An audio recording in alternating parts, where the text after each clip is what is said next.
sa linggong ito at least, we will look dun sa Bible verse na binigay sa atin ng dalawang kaibigan natin from Philippians chapter 4 verse 4 to 7, and magkakaroon tayo ng mensahe through this verse about rejoicing.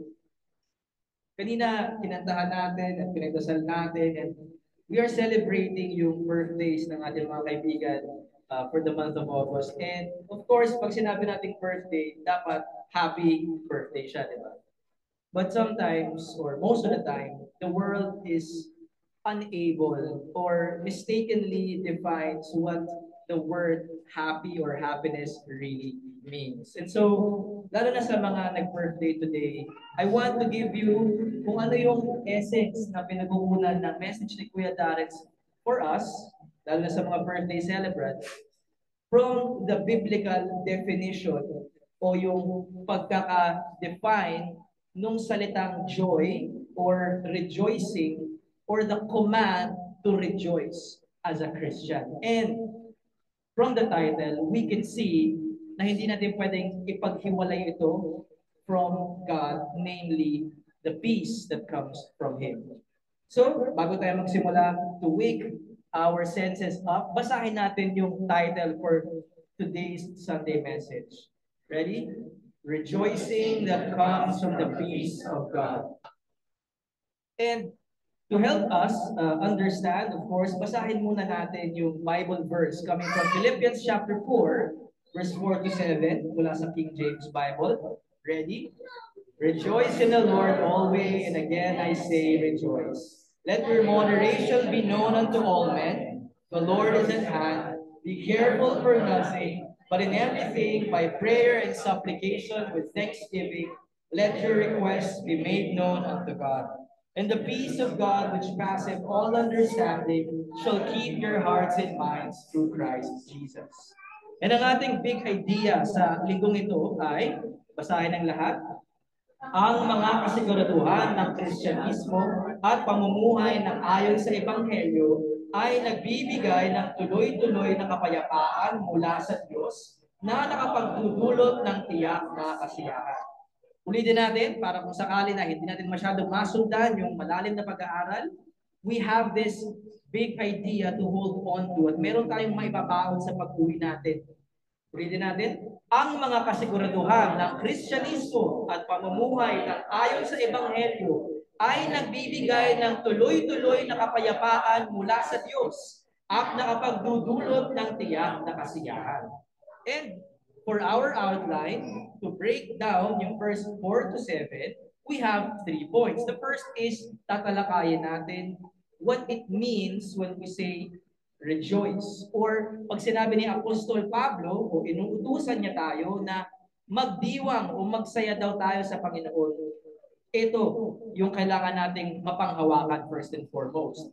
And second, paano tayo nabubuhay ng karapat-dapat dun sa Ebanghelyo. And this still has a great connection dun sa command na magdiwang daw tayo o magsaya tayo. Or if you are a person who seeks true happiness, true joy, it cannot be separated with the kind of life that you have and the kind of life that you live. And for the third point, a part, of course, of the Christian life is how we combat the cares na natatamasa o na-experience natin sa pang-araw-araw. And namely, it is through trusting God sa pamamagitan ng dasal. Okay? So, simulan muna natin dun sa first point. Okay? Rejoice in the Lord in verse 4 and 7. But, bago natin buksan ang ating mga Biblia, kung meron tayong Bibles in our phones or we have a physical Bible, let's have first a background dun sa liham ni Pablo to the Philippian church. Ang book of Philippians or the letter to the Philippian church ay matatagpuan sa New Testament. Good job, Kuya Chiro. And ito ay isa sa mga sinulat ni Pablo para dun sa mga churches na kanyang pinlan. So, si Pablo ay isang apostol, obviously, and siya ay tinawag ng Diyos upang maglibot. in his lifetime to spread the gospel and plant churches. Basically, ito talaga yung job description ng pagiging apostol o sugo ng Diyos. They plant churches by sharing the gospel to people. And so, noong AD 60 or after the death of Christ or Anno Domini 60, Paul's letter to the Philippian church was 10 years after he planted it in his second missionary trip. So, AD 50, para meron kayong background para maintindihan nyo kung ano yung kahalagahan ng dates. Si Jesus, namatay siya, 33 and a half years old siya. So, technically, we can say na AD 33 and a half onwards, yun yung pagsibol ng Kristiyanong simbahan. The conception, so to say. And so pag sinabi natin AD 60, that's just 30 years from Christ's ascension. Na naging apostol si Pablo at naitayo niya, sa tulong of course ng banal na Espiritu, ang simbahan sa Philippi. Ang Philippi ay isang syudad o probinsya ng Roman Empire sa Greece. Okay? So, ang namamayagpag na impiro noon ay mga Romano. Okay? And so, Philippi is a Gentile church. Ibig sabihin, hindi sila Hudyo. Parang kagaya natin, mga Pilipino tayo, hindi tayo Hudyo, wala tayong kinalaman sa mga batas ni Moises, sa mga tinuturo ng Pariseo, etc., etc. Hindi tayo chosen people of God. We're not Israelites. However, God, through Jesus Christ, opened the kingdom through the gospel by faith, that so through Christ, makasama tayo sa people of God. At yun nga, yung mission ng mga apostol. And so, Paul went to Philippi in his second missionary trip, and he planted a church, AD 50. Okay? AD 50, that's just 20 some years after the ascension of Christ.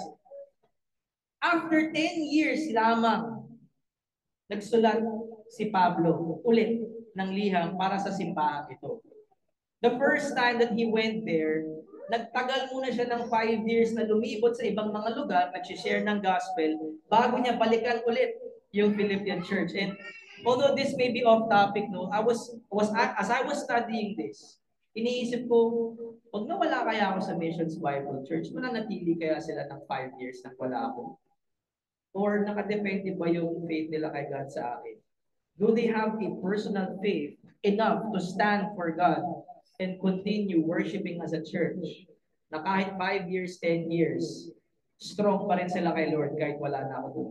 Yun kasi yung mga questions na dadating sa isip ng mga pastor o ng mga nag-share ng gospel, especially if they were once used to plant a church.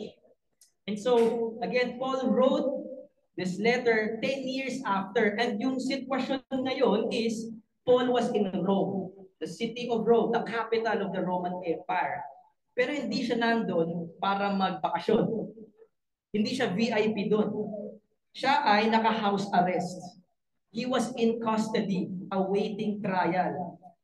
And bakit siya nakakulong o naka-house arrest? It is because of his faith. Umabot na siya sa punto ng kanyang pagiging apostol kung saan dinakip na siya dahil marami na siyang nababahagian ng gospel at nababago na niya yung society from worshiping false gods and idols kung saan Roma ang bidang-bida dyan to worshiping God through Jesus Christ. And so he was creating so much havoc, and kahit yung mga kapwa niya Hudyo, galit na sa kanya because the Jews hated Christ. They were the ones who crucified Christ. Right? So Paul, knowing who Jesus really is, was willing to suffer, be imprisoned, and even be put to death for his faith. That's why he was in Rome. And hindi yun dahil labag sa kalooban niya. He actually wanted to be there because even at the point of risking his life, he wanted to share the gospel to the Roman city, the capital. Kasi alam niya na nandun lahat ng mga tao at nandun yung pinakamasasabi nating malubhang kaso ng idolatry, where even the empires or the emperor was worshipped. And so when he wrote this letter, ang recipients niya, of course, the local church of Philippi, composed of mainly Gentile Christians. And sa dami ng mga simbahan na tinayo ng mga apostol, ang Philippians, okay? The Philippian church, ang isa na masasabi nating naging malapit sa puso ni Pablo. Because if you read the book of Philippians, wala kang actually mababasa doon na nireklamo o pinagalitan sila ni Pablo na ito, ginagawa nyo to, tigil nyo yan, ito, gawin nyo to, kasi kulang kayo nito. When you read the book of Philippians or the letter of Paul to the Philippian church, puro siya papuri, puro siya pagpapasaya, puro siya pag-aaruga, and he was recalling his personal friendship with them. Hindi lamang parang distant Christian brother, but they were really close to Paul's heart because kahit wala si Paul doon, they were obedient to the Lord. They continued the faith, and all the more, mas naging malubag ang loob ni Pablo sa kanila because he knew na at least dito sa church na to, hindi na sayang yung effort ko. And so, the purpose of writing this letter related to our verse today is to thank the Philippian church for their gifts to Paul. Kasi habang bumabiyahe si Pablo, nagbibigay ng regalo yung mga Philippian church kahit hindi naman sila lahat mayayaman. They were giving their offerings to support Paul in his missionary trip para makapagpatuloy siya sa kanyang gawain, and lalo na nung nakulong na siya sa Roma. Ipinadala nila yung isang member nila na si Epaphroditus at may iba pang mga material blessings na pinagkaloob sa kanya sapagkat nakakulong na nga si Pablo. No? And so, he was also comforting them and assuring them na okay lang ako, huwag kayong mag-alala. Kahit nakakulong ako dito, hindi nabibigilan yung gospel, hindi ako nasasaktan, nahihirapan, o hindi ako susuko sa faith ko. Because of their friendship, and dahil totoo yung pag-ibig ng simbahan para kay Paul, it was necessary for Paul to comfort yung church because they were sad for their church planter na he is in prison. And he was also the one encouraging and exhorting them to live consistently with their faith, as suffering for Christ is part of the Christian life. Imaginein mo, yung taong nakakulong, siya pa yung nag-e-encourage dun sa simbahan. Hindi ba dapat siya yung ini-encourage? Paul reminded them that suffering is not unique to him because he was an apostle. Paul reminded them that suffering is part of the Christian life in general. And he was there writing this letter to invigorate them na magsaya sila instead na malungkot sila, malumbay sila, maging hopeless sila. That they should rejoice, celebrate, hindi lang dahil birthday nila, but because in the midst of their difficulties, they have certainties and assurance of who they are and who God is. Kaya ang tema is rejoice. It's not because the Christian life is ought to be puro na lang gimmick, kasiyahan, or ang target ng Kristiyano ay yumaman, prosperity, hindi magkasakit, puro blessing, na kapag nagkaroon ka na ng faith kay Christ, wala ka ng problema, maayos lahat ng problema ng pamilya nyo, makakaahon ka sa hirap, mababayaran mo yung utang mo. That is not the point. Pwedeng gawin ni God yun, pwedeng hindi. Walang makapagsasabi kung anong dapat gawin ng Diyos except Him alone because He is God. But the point is, you have truths, mga katotohanan na pwede mong panghawakan na hindi lang para sa mundong ito, kung hindi sa panghabang buhay, that is enough to make you rejoice in the midst of your necessary sufferings. Okay? So ito yung background and theme and purpose ng liham ni Pablo sa mga Filipos. And so, basahin natin yung Philippians chapter 1 verse 27 to 30 hanggang chapter 2 verse 1 to 2 kung saan ito yung passage na bumabalot dun sa Bible verse na pinili ng mga friends natin for today. Beginning in verse 27, sabi ni Pablo sa mga kausap niyang Kristiyano sa Philippi, only let your conversation be as it becometh the gospel of Christ, that whether I come and see you, or else be absent, I may hear of your affairs, that you stand fast in one spirit, with one mind, striving together for the faith of the gospel, and in nothing terrified by your adversaries, which is to them an evident token of perdition, but to you of salvation and that of God, For unto you it is given in the behalf of Christ, not only to believe on him, but also to suffer for his sake, having the same conflict which you saw in me and now hear to be in me. If there be therefore any consolation in Christ, if any comfort of love, if any fellowship of the Spirit, if any bowels or affections of mercy, fulfill ye my joy that you be like-minded, having the same love, being of one accord of one mind. This passage basically summarizes our message for today. Ito kumbaga yung konteksto and everything that follows from this passage, dinidetali na lang ni Pablo kung ano yung pinaka-kahulugan ng sinasabi niya rito. Una sa lahat, yung conversation or conduct ng buhay, ng mga tao nagsasabing sila ay Kristiyano, ay dapat akma dun sa mensahe o ebanghelyo ng Panginoong Jesus. And whether may nakatingin sa'yo, may nagbabantay sa'yo o wala, you will stand fast in one spirit. You will be faithful to God. And the key is to not be isolated from the church, but to be one mind, striving together, working together. Hindi hindi hinayaan ng Diyos ang mga individual na Kristiyano na magkanya-kanya. Dahil kung ganun lang, madali tayong pupuksain ni Satanas. God gave you the church, and so you can work together, one mind, standing fast. Because it is given to us, hindi lang para magkaroon ng relationship with God, hindi lang yung blessing ng kaligtasan, but also to prove your faith in obedience, even to the point of choosing to sacrifice the things that you like here on earth and to suffer for Christ's sake. And only those who are in Christ will have the consolation, the comfort, and those who only have the Holy Spirit of God can have this and live by this. And so in verse 4 to 7 ng chapter 4, basahin ang lahat. 1, 2, 3. Rejoice in the Lord always, and again I say rejoice. And the peace of God which passeth all understanding shall keep your hearts and minds through Christ Jesus. So ngayon, nagkakaroon na ng ibang understanding pag sinabi ni Pablo, rejoice in the Lord always. Again, I say rejoice. Paul is not commanding, huwag mo na intindihin yung problema mo. Pakasaya ka lang, ligtas ka na. That's not what Paul is saying. Mas nalilinawan na tayo na rejoicing in the Lord has something to do with knowing the truths of God and living by it. Hindi ito parang lisensya para tayo ay magpakawala o mabuhay sa mga wisyo natin sapagkat naligtas na naman ako sa grasya, hindi naman ako naligtas sa good works ko. So, pwede akong patawarin ng Diyos anytime. Ganun ba dapat kapag Christian? Or may pagkakataon pa namang magbago?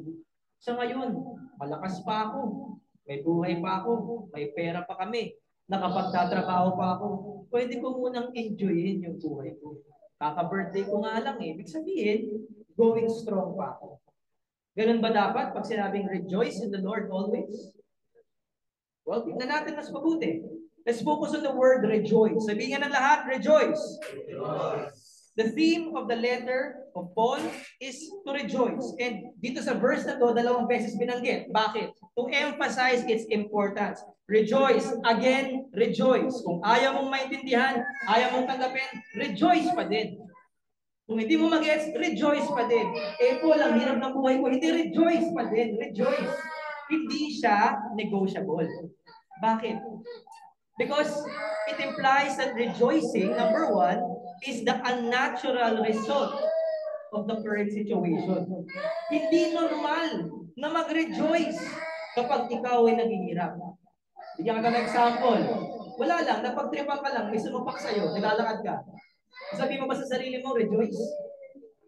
O kaya nagmamaneho ka, nahuli ka, tinikitan ka, wala ka namang wala ka namang nalabag na batas, pinirahan ka lang pala, na-impact yung motor mo. Rejoice? Hindi, di ba? Naturally, kapag may nangyaring masama sa atin, nagwewelga tayo. Di ba? Kaya nga may people power kung tawagin eh. But, here, Paul is talking to Christians and he's saying, rejoice. Because he knows that they can and they have the reason to rejoice. Even though it's not normal para sa mga common people to rejoice in the midst of suffering. Imagine mo na ba yun, nag-share ka ng gospel, sobrang bait mo sa kapitbahay mo. Pero dahil iba yung Diyos mo, galit sila sa iyo. O dahil sinasabi mo, ang babae ay para sa lalaki at ang lalaki ay para sa babae. Tapos na-bash ka. Bakit ganun? Tama naman sinasabi ko. Ganun kahirap at ganun kasakit. Lalo na kapag faithful Christian ka. Sinasabi mo lang naman yung tama na ikabubuti ng ibang tao, hindi ka naman nakikipag-away. Pero nagagalit sila sa'yo. Bakit? Kasi binabangga mo yung mga gusto nila. Yung mga kasalanan na masaya silang gawin. So hindi nila nakikita yung kabutihan na ginagawa mo. Instead of thanking you, what happens? They put you into a situation where you will suffer for the truth that you proclaim. And doon magkakasubukan kung talagang kay Lord ka o hindi. Malinaw? Because when life and death comes, makikita natin sino ba talaga ang Diyos mo. Rejoice means great cheer, great happiness, a greeting. Kung baga sa atin, in layman's term, pag nakita kayo, mabuhay! Oy, pre, kamusta? It's more like celebration. Hindi lang siya emosyon na nararamdaman ng bawat individual na masaya ako. No, it's more like a rejoicing na you can publicly show. It is great cheer. And again, nag-emphasize dito yung importansya na magkaroon ng great cheer of celebration even, pero yung sitwasyon mo, dapat malungkot ka. Dapat takot ka. Dapat sumusuko ka na. Bakit? Because, ano sabi sa verse 4? Rejoice in the Lord always. Yung preposition na in, ibig sabihin, yung rejoicing na yun, nahahanap yun, at nagagawa yun in the Lord always. So if you're outside of the Lord, huwag mo nang itry na sumaya pag may nan-trip sa'yo, tapos sinuntok ka, hindi ka sasaya, promise. Bakit? Wala naman si Lord sa'yo eh. O wala ka naman kay Lord eh. You do not have the ability to rejoice in such situations. Because this radical celebration, even in the midst of trial, is a privilege given to Christians. It is not given to those who are outside of the Lord. It is found and done for those who are in the Lord. May meaning yan, may kahalagahan yung word na in na yan. So the source at kung saan nangyayari ito at paano nagagawa ito, hindi mo pwedeng ihiwalay kay Lord. In verse 7, pinagtugma ko siya sa chapter, sa verse 4, sapagkat I realized na yung verse 7, it actually defines or adds definition dun sa salitang rejoice. Ano ba sabi sa verse 7? Basahin. And the peace of God, which passeth all understanding, shall keep your hearts and minds through Christ Jesus. This is actually a conclusion statement. Kumbaga, from verse 4, nagbigay siya ng verse 5 and 6, tapos binalot niya ng verse 7. Okay? Bakit? Because the peace of God will always result to rejoicing in the Lord. But not without your participation. Okay? Una sa lahat, anong ibig sabihin pag meron tayong peace with God or peace of God? There's an objective truth that is stand alone, na hindi nakasalalay sa iyo. Namely, that is God who has and can give peace to anyone. Hindi nakadepende ang Diyos sa iyo para magkaroon siya ng kapangyarihan na magbigay ng peace. Malinaw? With God, there is always peace in Him. Tulad ng holiness, truth, love. Lahat ng mga yan kay God. Walang dinedependahan si God to have that. That's objective. Sabi sa Romans 5:1, basahin. Therefore,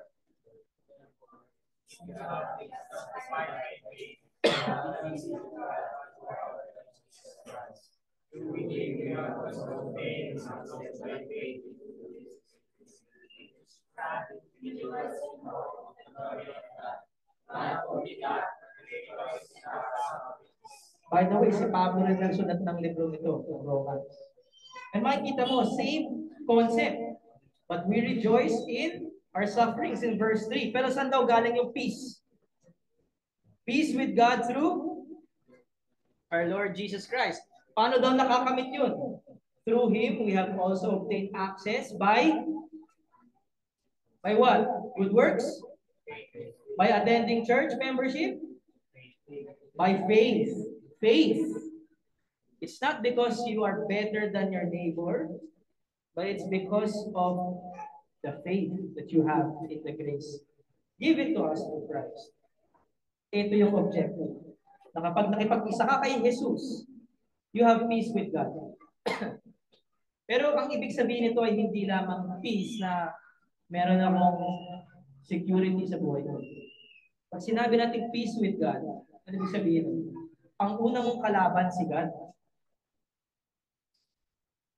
Ano masasabi niya doon? Ang una niyong kalaban si God. Bakit? Tanong niyo. Because as a sinner, God is against sin.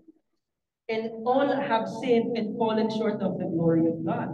Therefore, judgment of God is on you. Guilty ka eh. Diba, ipinanood natin yung video kanina? Yung si Ginoong Mabuti? Lahat tayo ay nagkasala, therefore lahat tayo ay kalaban ng Diyos. Siya ay banal, tayo ay makasalanan, tayo ay kanyang huhusgahan at matatagpuang guilty and will go to hell. But we have been justified, napawalang sala by faith in Jesus Christ. Hindi tinatanggi ng Diyos ang kanyang galit sa iyong kasalanan sapagkat siya ay banal. Pero hindi rin niya ipinagkakait sa inyo ang kanyang grasya at pag-ibig na ibinigay niya ang kanyang bugtong na anak so that by faith alone you can have peace with God. Amen? That is the objective truth. Eh ngayon, Kristyano ka na, you already have peace with God through Christ. Ano yung subjective? Ito yung ikaw at ang Diyos na nakakaalam sa loob ng puso at isipan mo. Especially kapag dumadaan ka sa mga pagsubok ng buhay mo. Lalo na sa hirap ng buhay ngayon. Ano ang common problem ng Pilipino? Tama, pera. Finances. Hindi relationships. Pera.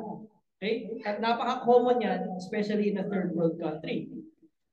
But what happens when you are already in Christ and you have peace with God? Alam mo na hindi nagalit sa iyo ang Diyos. At alam mo na napatawad ka na, justified that you're already a child of God. What happens? You can keep your peace by having your mind stayed on God. Because you trust in Him. Because you keep trusting in the Lord forever. For the Lord God is an everlasting rock. Parang parabola na tinuro ni Jesus.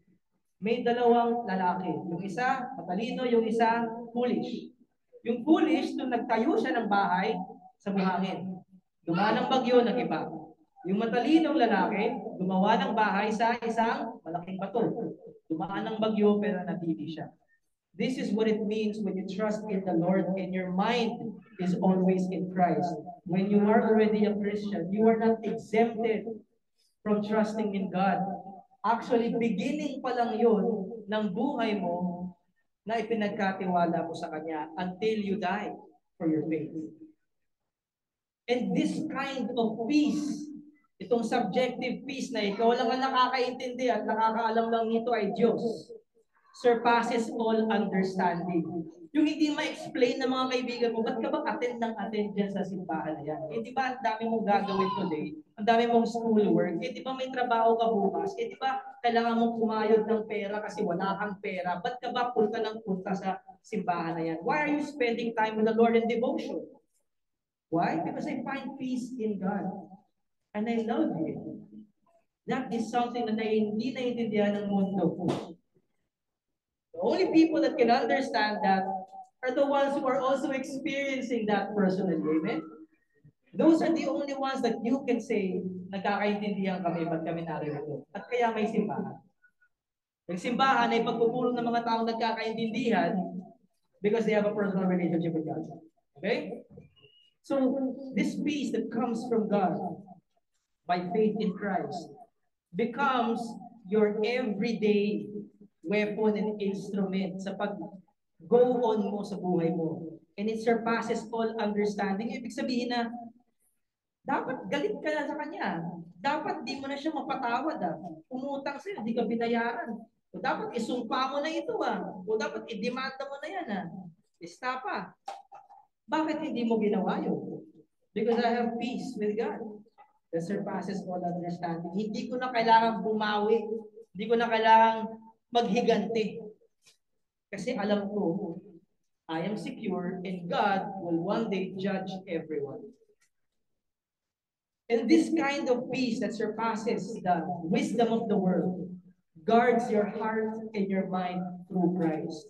Pag sinabing binabantayan, it keeps you faithful and keeps that peace in you so that you can rejoice instead of rebel. Those who are truly secure in every circumstances in their life, because they have found a sense of security and confidence from a trustworthy source, which is God. They are the ones who can afford na hindi maghigante and instead magsaya in the midst of hardship.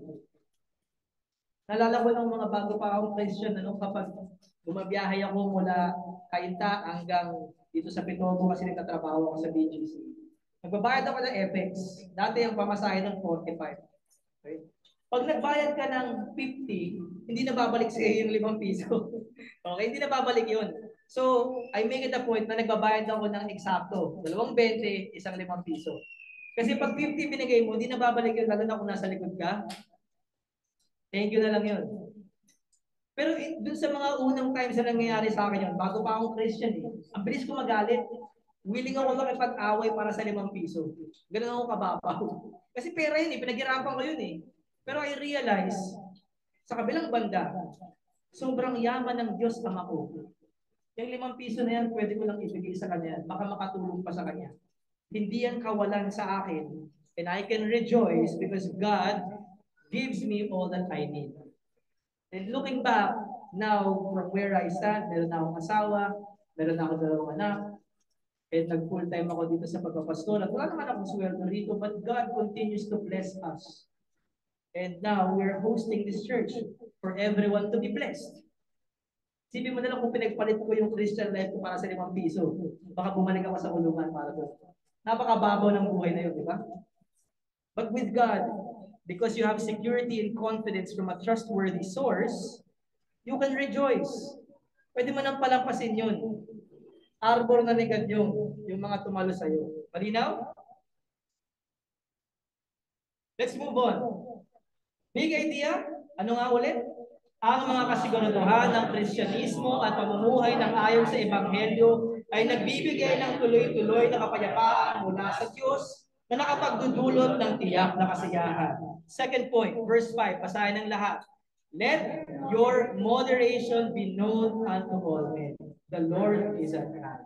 Focus tayo dun sa first phrase. Moderation be known. Pag sinabing moderation, it is appropriate, tama, fair, patas, reasonable, gentle, mild, patient. And it should be at all times to all men.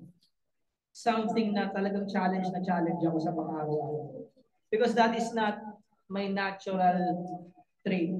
Hindi ako lumaki sa Kristiyanong pamilya.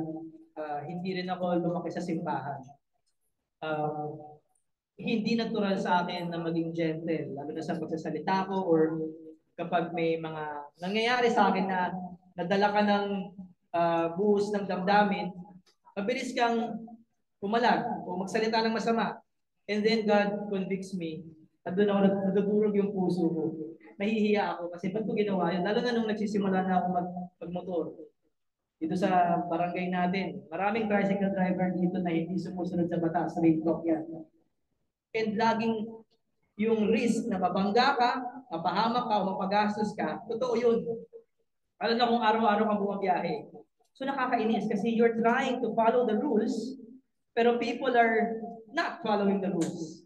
And they're putting you at risk na kahit sobrang wise mo, kahit maingat ka, kung yung katabi mo, makawala, yari ka pa din. Ang masaklap nun, hindi pa ikaw ang gumawa nun sa sarili mo. Ibang tao pa. And so for me, mabilis akong magalit, nagiging impatient ako, and hindi ako nagiging gentle. Yun yung challenge ko as a Christian. Even as a father, no, gusto ko nga rin mag-sorry sa aking father, no, when times na ako ay nagiging magagalitin sa mga anak ko pag may ginagawa kaming trabaho at iyak sila ng iyak. There are times na we become abusive of our authority. Pinapalo sila ng hindi dahil sa disiplina, kundi dahil sa galit. No? And I want to come clean to everyone and say that to let you know na lahat tayo, we need the grace of God. And this command of Paul that let your moderation be known unto all men is not easy. It's not easy. It is not a command just for members of the church or young Christians. It is also a command for pastors at matatanda ng Kristiyano, yung matagal na sa faith. Even those who are already serving. It is a command for everyone because it is a challenge for everyone. Lahat tayo hirap sa bandang ito. Lalo na kung ang standard natin ay hindi yung katabi natin, kung hindi si God who is perfect and holy. Kaya ang tawag ni Pablo is, at all times to all men, be reasonable, be fair, be right, be gentle, be mild, be patient. And this applies hindi lang sa loob ng church, but also outside the church. But let me give you an example kung kailan ito nag-a-apply sa loob ng church. In church discipline. Kapag member ka na ng simbahan, there will be disciplinary actions or corrective actions kapag hindi ka sumusunod sa ating church covenant na nasa likod ninyo. Yan ang mga ginagawa ng miyembro ng simbahan. Of course, kung susuwayin mo yan at mabubuhay kang kaliwas dyan, may disiplina sa loob ng simbahan ito. Okay? And hindi pwedeng palampasin lamang yan ng simbahan sapagkat mahal ka namin. Ayaw ka namin mapariwara at napalayo sa Diyos muli. And so when we do church discipline, there must be a spirit of gentleness to restore. And doon naman sa mga tao outside of our church, huwag tayo makipag-argumento, makipag-away. We must not be quarrelsome, but we must be kind to everyone, teaching patiently and enduring evil, and with gentleness. Dahil sa ganitong paraan, mas naiintindihan ng tao yung ebanghelyo dala-dala mo at sa ganung paraan, naniniwala sila na totoo yung sinasabi. Kaya ako, I really don't like yung mga debates and arguments na nakita nyo sa mga TV o yung kung ano-ano mga false teachers, especially doing public debates. I don't like that because that's not what the Bible teaches us. It is better to have a conversation personally kung saan malaya kayo makapag-uusap at hindi makikialam ang demonyo. Also, we have to ask the reason, why do we have to be moderate? Why do we have to be gentle, fair, and kind? Ginagawa na nga tayo ng injustice at ng kasamaan. Well, Paul gives us several reasons. Number one, dun sa unang binasa natin na verse, Philippians 1:27-30. Ang sabi dito is, in verse 29, because it is given to us, not just to believe, but to suffer for Christ's sake. Pero may isa pang binanggit si Paul dito. Kasi kapag ginawan ka ng masama o nakaranas ka ng paghihirap as a Christian at hindi ka natitibag in your faith, that is actually evidence na yung pinanghahawakan mo ay talagang totoo. At yung mga kumakalaban sa Diyos at hindi sumasang-ayon sa iyong katotohanan, when they see that you are willing to suffer for this truth, they realize, hindi ko kayang gawin yun para sa katotohanan ko. And they realize, totoo yung katotohanan mo. At yung sa kanila ay mali. And when they realize that, what happens? They realize that you are truly saved by faith in Christ. And that they are truly judged because God is truly holy and against their sins. Malinaw? This is an evident token of perdition, but to you of salvation is that of God. Your faithfulness, kahit hindi mo man nararamdaman na may nakakapektuhan kang tao because of your faithfulness, na may kabutihan kang nagagawa, it brings blessing to other people, especially the blessing of salvation. Another reason why we should be moderate even in the midst of suffering is because we shine like lights in the world, holding forth the word of life. Sa ganitong paraan, mas nagniningning ka sa mundo na madilim. And then, they can prove that you are truly in God. And yung katotohanan mo has power. Kasi walang normal na tao magre-rejoice sa gitna ng kahirapan except the one who can afford it and has the power to do it because they have God as their source of peace. Ganon din ang sinasabi ni Pedro, that your good works na makikita ng tao will one day be the reason bakit yung mga tao will glorify God in the day of visitation. Pag sinabing day of visitation, yung muling magbabalik ng Panginoon. On that day, masasabi mo ba kay Lord, nagkaroon ako ng magandang Christian life, at least na ipakita ko sa tao how to be faithful in the midst of suffering.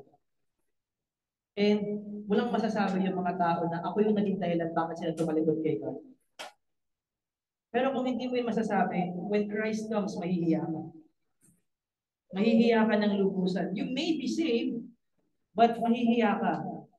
Kasi ikaw pala yung dahilan bakit ayaw lumapit ng mga tao sa Diyos. Kasi nakikita nila yung buhay mo. Kasi agresibo ka, violente ka, palaaway ka. Ang pinaka-priority mo ay hindi matapakan yung pagkatao mo, yung entitlement mo. Habang ang Diyos, Panginoong Jesus naman ay nagpusang loob na magpakumbaba para sa taong mga makasalanan upang tayo kanyang iligtas. Which Paul also uses as an example in Philippians chapter 2. So yun kasi yung standard natin. In the same way na nagpakumbaba si Christ and became salvation to all, in the same way na yung pagpakumbaba natin in faithfulness will also become a salvation for the people that can see you and know you. And yung opposite nun is, kung gaano naman kataliwas ang buhay mo with the gospel, ganun din naman sila napapalayo sa Diyos dahil sa iyo. So, of course, hindi tayo perfect. But one thing I've learned in my Christian life is, yung pagsasabi ng sorry publicly and being willing to admit your fault is a way of being a light to the world. That you admit you are a sinner, that you know that you are saved by grace, at hindi sa sarili mong kabutihan, and the people would see that that is also a sign of this faithfulness. Kasi hindi rin normal sa mundo na nagsusorry ka, lalo na kung hindi ikaw yung may kasalanan.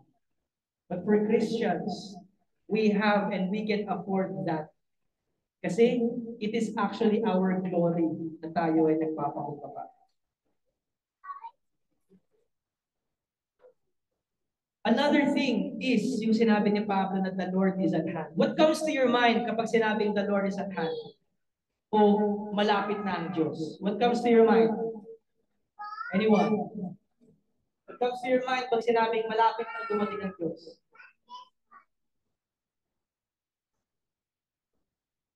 Alexi? Anyone? Paghukom, yes. Or sa mga movies, di ba? End of the world. Yan. Paghukom, Judgment Day. Right. Dati ng mga early 90s, uso yung mga palabas na may comet na darating, tapos natama sa Earth, yung mga Armageddon, Big Impact. Uso yun ng panahon na yun. Grabe, parang gusto-gusto nilang mag-end of the world na. Pag dumating yung comet, may darating ng mga astronauts mula sa NASA, titirahin ng missile, yung mga ganun. But yung konsepto ng end of the world, kahit hindi ka Kristiyano, natural sa mga tao yun. Okay? For some reason, even scientists know that the universe will actually end and will run out of energy and will burn. Okay? And that is also in the Bible, and God said He will burn everything. Okay? So science and the Bible, hindi sila magkalaban. Okay? Science is the way that we understand kung ano yung mga sinasabi din sa Biblia. Right? But when we say the Lord is at hand, as a Christian, if you are in the Lord, it means may katapusan at hangganan ng mga paghihirap. May katapusan at hangganan yung mga kailangan mong pagdaanan today. And also, may katapusan at hangganan yung mga temporary sinful pleasures of this world na pinili mo na ipagpalit para sa Diyos. The Lord is at hand. Sa madaling salita, ano man ang nangyayari sa mundong ito, may katapusan ng lahat. And everyone will face God at Judgment Day. For the Christian, however, that should not scare you. That should be your source of peace. That should be your source of hope. If you say that you are a Christian, are you excited kung malapit na dumating si God? Dumaan ba sa isip mo yun na one time na maaaring hindi ko maabutan na dumating si God, pero baka mamatay na ako today? I'm a little bit excited actually. You know, nung time na nakatira pa ako sa Kaita, I think that was before the pandemic, nagkaroon ako ng dengue. Kasi hindi ko alam na may dengue pala ako. Nagkaroon lang ako ng lagnat, tapos hindi siya nawawala. Tapos nagpa-check ako sa hospital, and my wife can attest to this. Pagpapacheck namin, sabi ng doktor, nagka-dengue daw ako. Sabi ko, hindi ko naman naramdaman. So alam ko na grace ni God yun. Pero nung on the way there, kasi may hinala na kami ng dengue, I was actually crying papunta sa Antipolo Hospital. And it's not because I was afraid. And by the grace of God, yung tears na yun were tears of joy. Kasi alam ko, pag dengue, pwede kang mamatay pag matagal yung lagnat ko. When I was crying sa grab car, ewan ko baka na-weirdohan na yung asawa ko sa akin. Because when I was crying to myself, I was smiling. Because I was excited na maybe this is the day that I will see the Lord. Tapos na. Tapos maririnig ko na si God, well done, good and faithful servant. I was excited because I was sure of the truths ng paniniwala ko. I was at that point in my life that I was willing to go. And I like that. And I also want that for you. Hindi na mawala kayo sa mundong ito agad, but I also want you to have that kind of courage and confidence and security because of who your God is. This is my God, and my God now is my Father because of my faith in Christ. And that is the grace of God. Gusto ng Diyos yun. Imagine nag-sacrifice ng Panginoong Jesus just so I can call Him His Father, also my Father. Ibig sabihin, the Lord is for us, He is not against us. And so for the Christian, yung personal end ng buhay niya, and even the end of life for the world itself on Judgment Day, is a source of hope for us. Tulad ng source ng hope ni Pablo. Binanggit niya all throughout the letter, yung kamatayan niya at yung muling pagbabalik ng Panginoon. Without saying it, he was teaching the Philippian church that this is the source of my hope. Kaya huwag kayong mag-alala sa akin na nakakulong ako at pwede na akong pumunta ng kulong anytime. Huwag kayong mag-alala. Kasi kung totoo yung Diyos ko, to live is in Christ and to die is gain. Hindi ba yun ang sinabi ni Pablo? Saan nasabi yun? Philippians 1, verse 21. Ay, nasa gitna.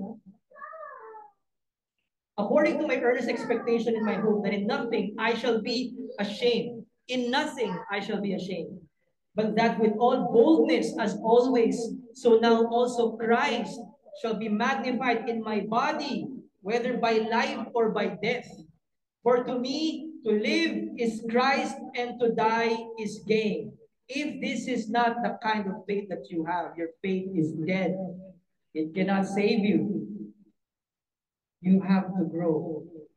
That is the goal, to achieve it and stay in that kind of status. To live for Christ and even to die for Christ.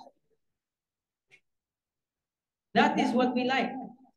And it's not because morbid tayo, but because there is a truth, a greater and more reason to rejoice in the afterlife. Ano nga po ulit ang ating big idea? Ang mga kasiguraduhan ng Kristyanismo at pamumuhay ng ayon sa Ebanghelyo ay nagbibigay ng tuloy-tuloy na kapayapaan mula sa Diyos na nakapagdudulot ng tiyak na kasiyahan. And as we close, going to verse 6, Ito na yung last point.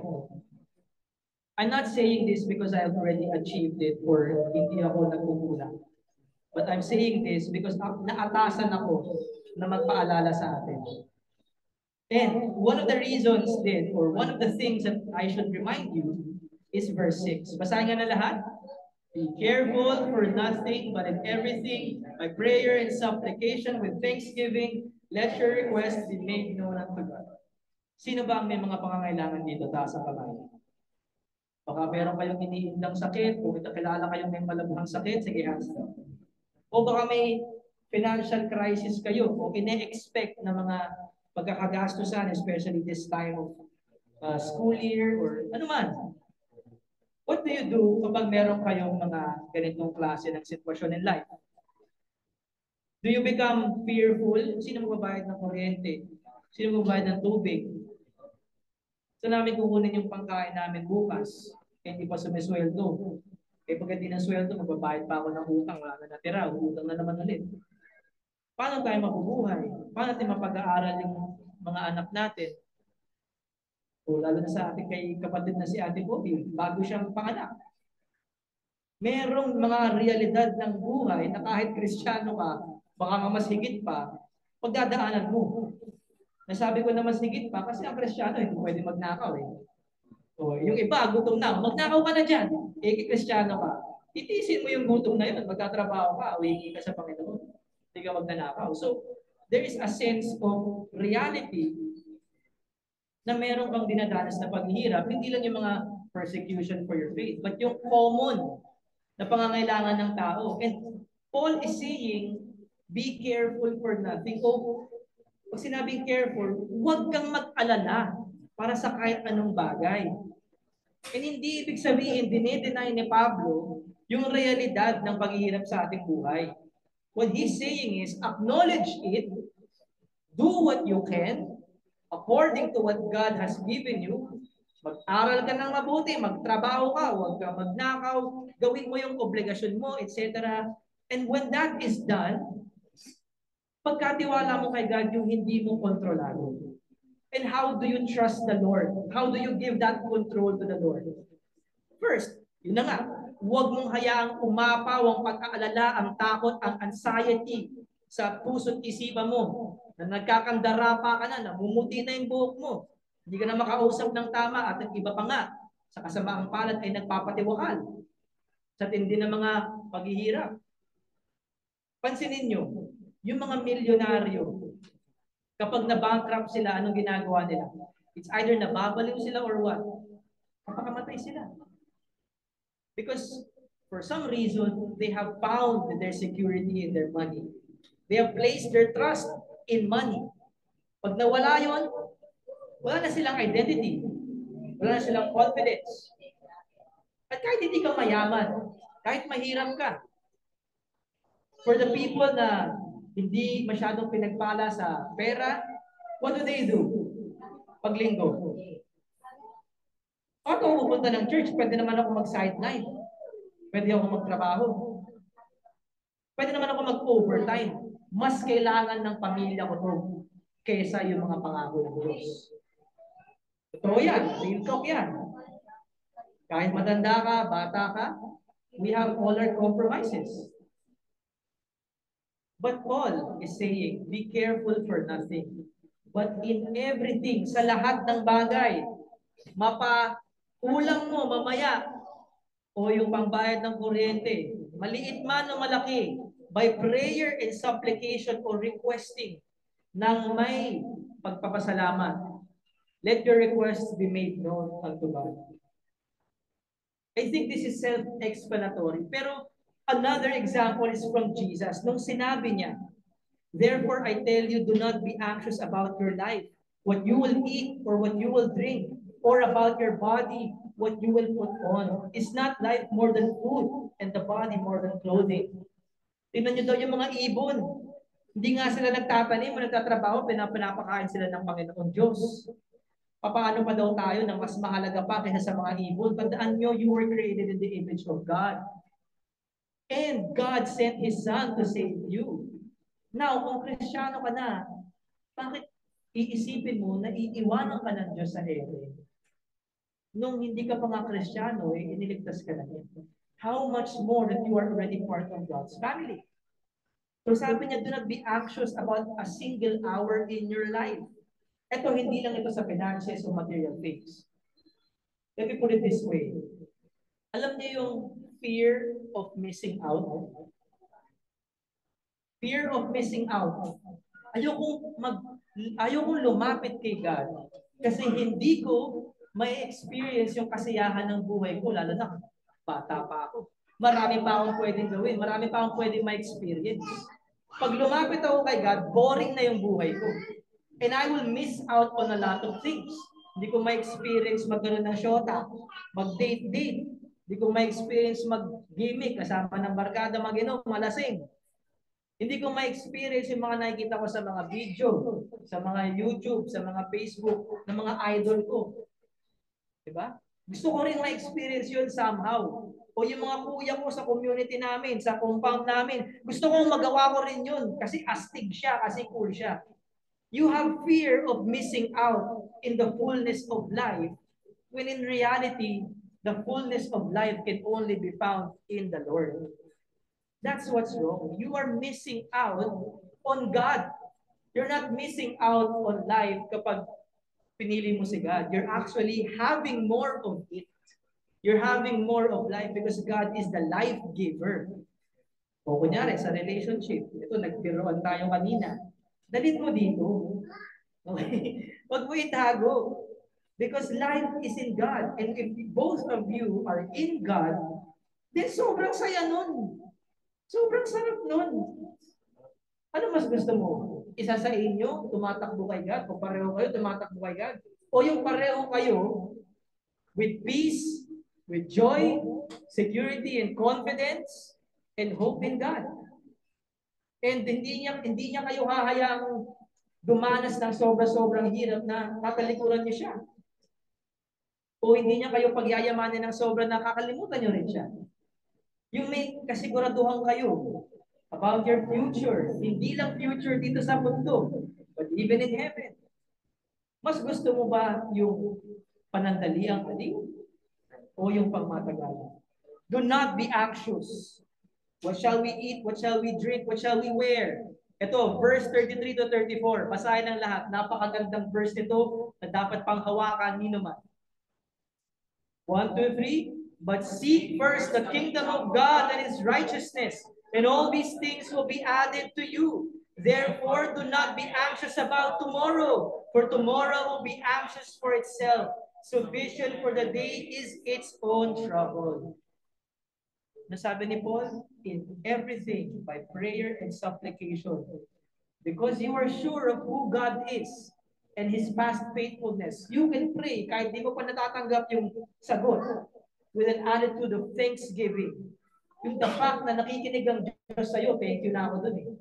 Kahit hindi sagutin ng Diyos ang prayer ko in the way that I want Him to answer it, thank you ako dun. Bakit? Kasi I can never go wrong with God.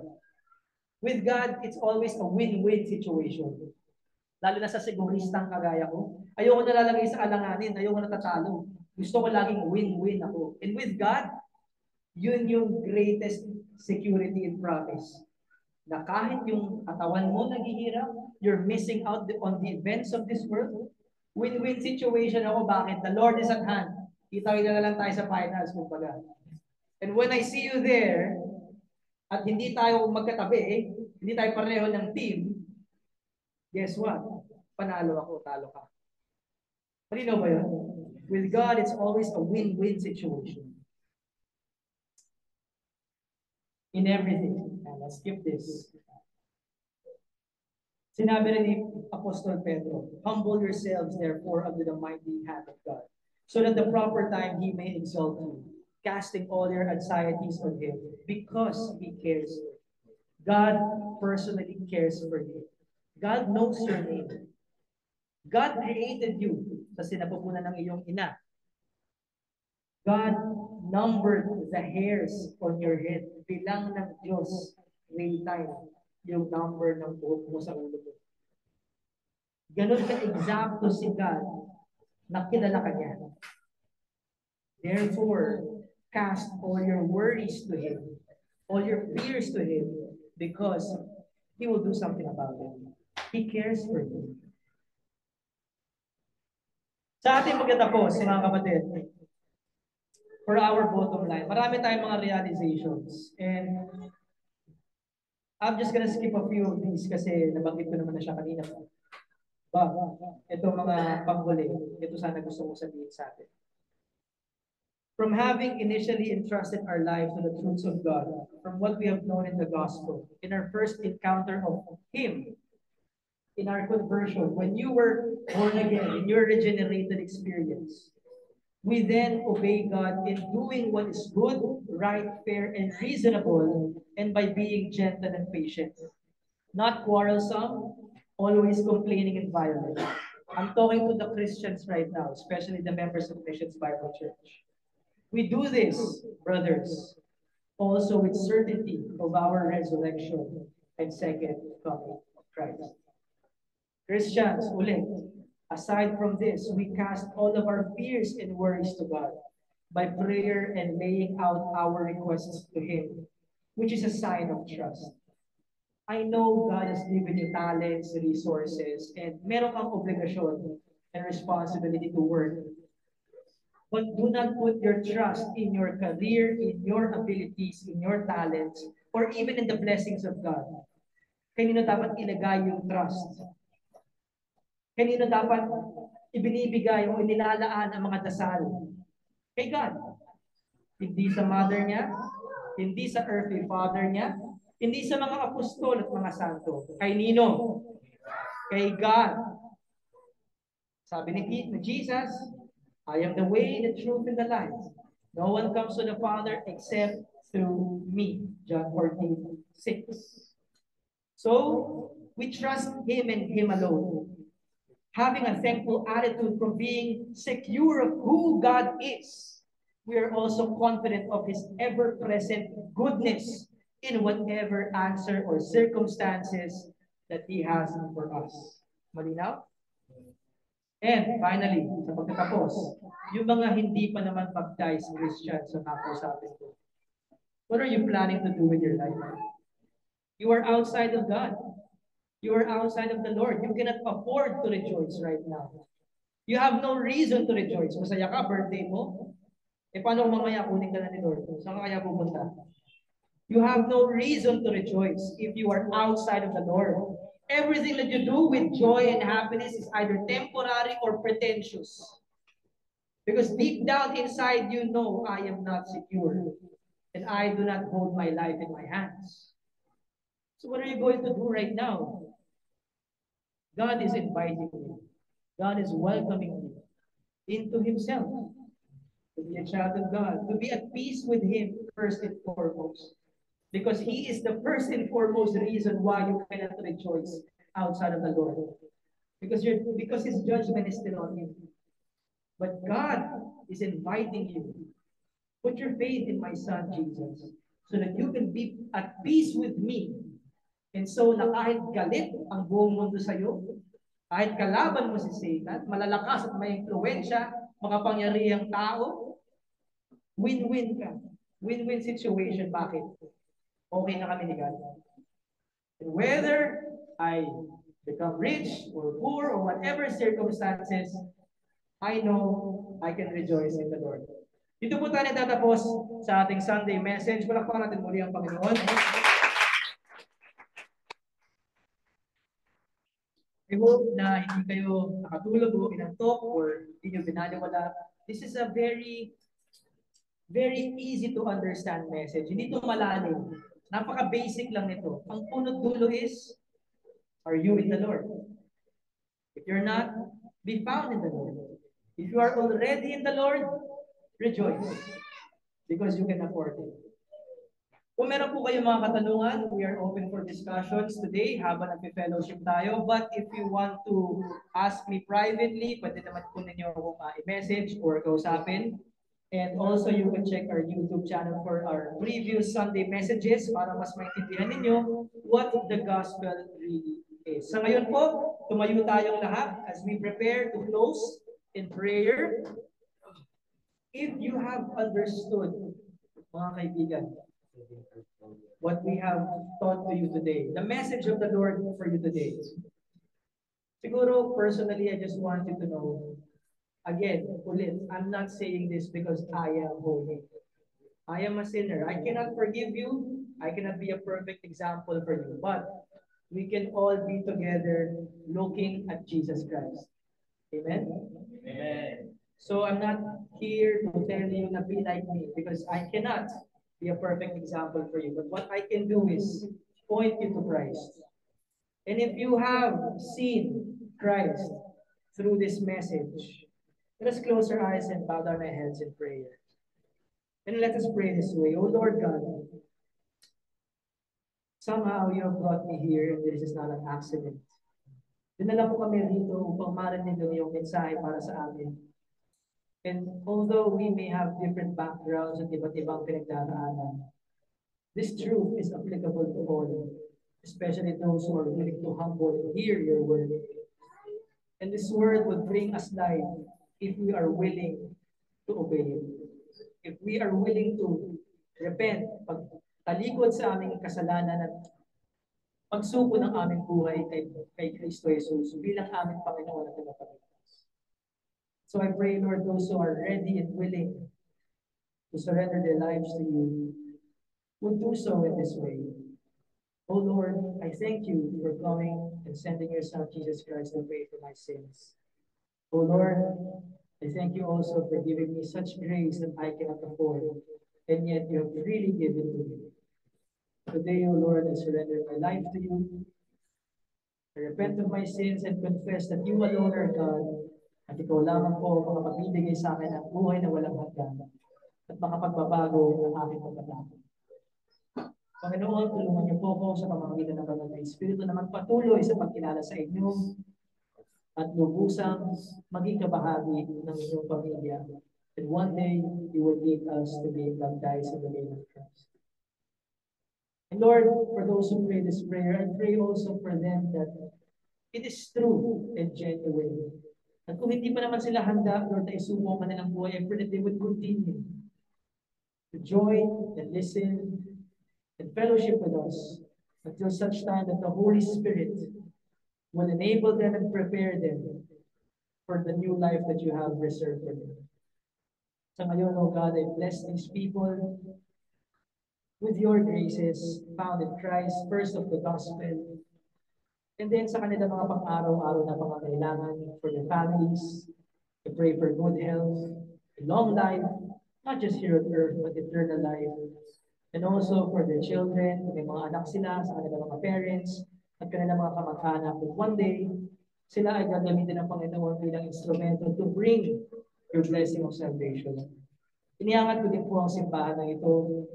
We will be here faithfully welcoming everyone to those who want to hear and receive Christ. And my own family also, Lord, will be a good example, a role model for our church and for the friends that we have here in UK. So ngayon, O Lord, all of our perfections, imperfections, we surrender at your feet.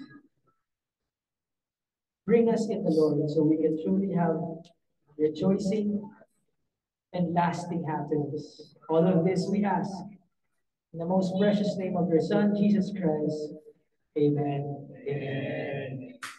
Manatili po tayo nakatayo sa pag-awit na papuri sa Panginoon, and I call my sister Ateliani to join me in front as we sing to the Lord. And after this, again, if you have other questions or if you would like to talk, know more about the gospel, or if you have private prayer requests, you can send them to me through Messenger or talk to me after this. Sa ngayon, tayo po ay umawit na papuri sa Panginoon.